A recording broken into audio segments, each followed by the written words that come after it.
안녕하십니까. 뉴욕일보 뉴스포커스입니다. 오늘 뉴스포커스는 시작에 앞서 뉴욕주 롱아일랜드 제일 끝자락에 위치한 몬탁의 여유로움으로 시작하겠습니다. 그림 같은 몬탁 등대와 그 위로 뜬 선물 같은 무지개, 뉴스포커스 영상에 담았습니다.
30일 미 하원의 일본군 위안부 결의안 통과 8주년을 맞아 위안부 결의안의 이행과 위안부 문제에 대한 아베 신조 일본 총리의 사과를 촉구하는 미 의원들의 모임이 결성될 전망입니다.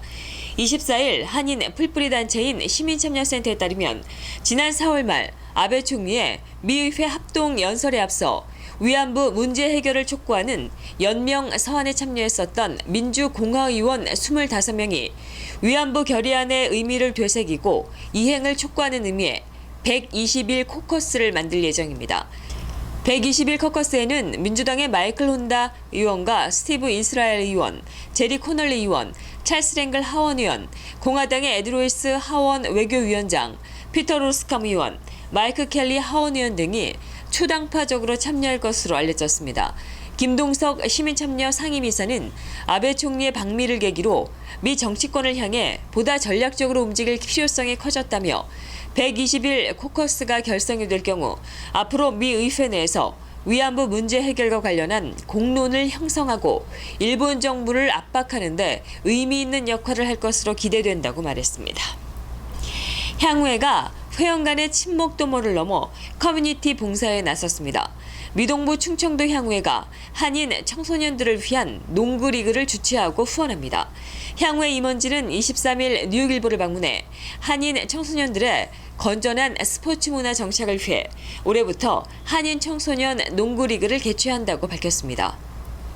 이 프로그램에 있어서 그동안에 우리 커뮤니티가 우리 한인 청소년들에게 많은 후원을 하고 있지만은 아직도 부족한 점이 있는 것 같습니다. 그래서 우리 한인 사회가 이 미래인 이 청소년들에게 조금 더 한 발짝 더 다가갈 수 있는 그런 프로그램으로 성장시키고자 우리 향후에서 2015년 장학 사업의 일환으로 추진을 하려고 합니다.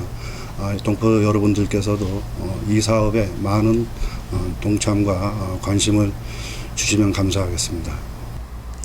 청소년들의 운동 부족과 학업으로 인한 스트레스 해결, 한인 청소년들의 커뮤니티 연결고리 형성 등을 위해 충청 향후회가 발벗고 시작하는 한인 청소년 농구리그는 충청 티네이저 바스켓볼 리그로 7월 말까지 1차 등록을 받아 8월 한 달 동안 베이사이드 고등학교에서 프리시즌으로 운영됩니다.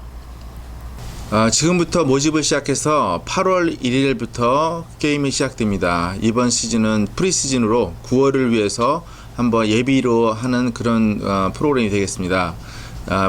그 5대5 경기를 할 거고요. 학생 한 팀당 7명씩 한 6팀을 나눌 예정입니다. 그래서 많은 분들이 좀 빨리 연락해 주시면은 좋을 것 같고요. 만약에 이번 시즌이 좀 놓쳤으면은 다음 시즌은 8월 15일부터 31일까지 또 2차 등록을 받습니다. 그 기간을 이용하셔도 좋을 것 같습니다.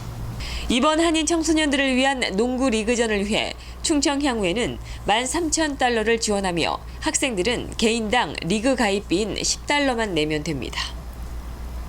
루이지애나주의 영화관에서 23일 총기 난사 사건이 발생해 3명이 숨지고 9명이 다쳤습니다. AP통신, CNN 방송 등에 따르면 이날 오후 7시 20분께 라파이에트 영화관인 그랜드 시어터 안에서 59세 백인 남성이 영화를 보다가 갑자기 일어나 관객들을 향해 총기를 난사했습니다. 무차별적으로 최소 13발 이상 발사된 것으로 추정되는 총탄에 관객 2명이 숨지고 9명이 중경상을 입었습니다. 부상자는 10대부터 60대까지 다양하고 일부는 중태에 빠졌습니다. 범행을 저지른 백인 남성은 현장에서 총구를 자신에게 돌려 스스로 목숨을 끊었습니다. 라파에트 경찰은 24일 오전 기자회견에서 숨진 용의자 이름은 존 러셀 하우저라고 발표했습니다. 한편 버락 오바마 대통령은 공교롭게도 이날 영국의 BBC 방송과 인터뷰에서 총기 규제 법안이 좌절된 게 임기 내에 가장 뼈아픈 좌절이라고 한탄했습니다. 오바마 대통령은 9.11 테러 이후 테러로 숨진 이들이 100명도 채 안 되지만 총기를 사용한 폭력에 사망한 이들은 수만 명에 달한다며 아쉬움을 토로했습니다. 총기 규제 법안은 2012년 12월 커네디컷주 샌디욱 초등학교에서 총기 난사로 어린이 20명이 숨지자 여론이 들끓어 추진됐으나 미 최대의 로비 단체인 미 총기협회의 강력한 반발 때문에 의회에서 부결됐습니다. 대한민국 유엔 대표부 오준 대사가 유엔 경제사회 이사회 의장으로 선출됐습니다. 오 대사는 24일 뉴욕 유엔 본부에서 개최된 경제사회 이사회 조직회의에서 2016년 회기 의장으로 뽑혀 공식으로 취임했습니다. 경제사회 이사회는 총회, 안전보장이사회, 신탁통치이사회, 사무국, 국제사법재판소와 함께 유엔의 6대 기구 중의 하나며 한국인이 의장을 맡은 것은 이번이 처음입니다. 임기 3년인 54개 이사국으로 구성된 경제사회 이사회는 유엔 개발의제 이행 촉진과 경제사회 분야 유엔 기구 간의 협력을 조율하고 민간을 포함한 시민사회의 참여 활성화 등을 담당합니다. 5대사의 의장 선출은 최근 임기택 부산 항만공사 사장의 국제해사기구 사무총장 선출에 이어 국제사회에서 또 한 번 한국의 위상이 높아지는 계기가 될 전망입니다. 영국의 일간 파이낸셜 타임즈를 인수하기로 한 니혼 게이자이 신문사의 기다 스네오 회장은 24일 구미와 아시아를 커버하는 진짜 글로벌 미디어로서 성장하고 싶다고 포부를 밝혔습니다.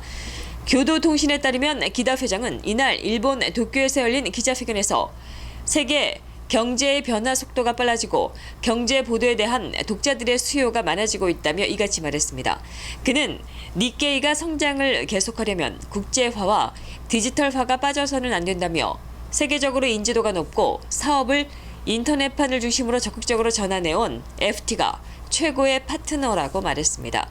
그는 FT의 편집권에 대해 독립을 유지하고 필요한 투자를 해서 질 높은 보도를 계속하겠다며 경영이나 보도 스타일을 바꾸고 싶다는 생각을 하고 있지 않다고 언급했습니다. 세계적인 전자상거래업체인 아마존이 2분기에 깜짝 실적을 내면서 주가가 급등해 시가총액 순위에서 월마트를 앞질렀습니다. 23일 마켓워치와 블룸버그 통신 등에 따르면 아마존의 시가총액이 이날 장외 거래에서 2,670억 달러로 치솟아 월마트를 제치고 소매 유통업계 가운데 1위를 기록했습니다. 이는 아마존이 2분기 실적 발표에서 전문가들의 예상을 웃도는 성적을 낸 점이 주가에 반영된 데 따른 것입니다. 아마존의 2분기 매출은 232억 달러로 전년기 대비 20%가 늘었습니다. 순이익 역시 9,200만 달러로 전문가들의 전망치를 웃돌았습니다. 아마존의 주가는 이에 힘입어 1주당 573.45달러로 19%가 상승했고 곧바로 시가총액 급증으로 이어졌습니다. 대형 커피 체인인 스타벅스가 올해 2분기에 예상을 뛰어넘는 실적을 올릴 것으로 나타났습니다. 미 언론 등에 따르면 스타벅스는 23일 2분기 매출이 9억 달러로 42억 달러를 기록한 지난해 같은 기간에 비해 18%가 증가했다고 밝혔습니다. 순이익은 6억 2,670만 달러로 지난해 같은 기간에 비해 22%의 신장률을 기록했습니다. 최소 1년 이상 영업한 기존 점포의 매출이 7%가 늘었고 고객 수는 4%가 늘어난 것으로 집계됐습니다. 매출 호조는 특히 아시아와 태평양 지역에서 두드려져 기존 점포 매출이 11%, 고객 수가 10%씩 각각 늘었습니다. 미국 내 기존 점포 매출은 8%가 증가했습니다. 이상으로 뉴스포커스를 모두 마치겠습니다. 좋은 주말 보내십시오. 시청해주신 여러분 고맙습니다.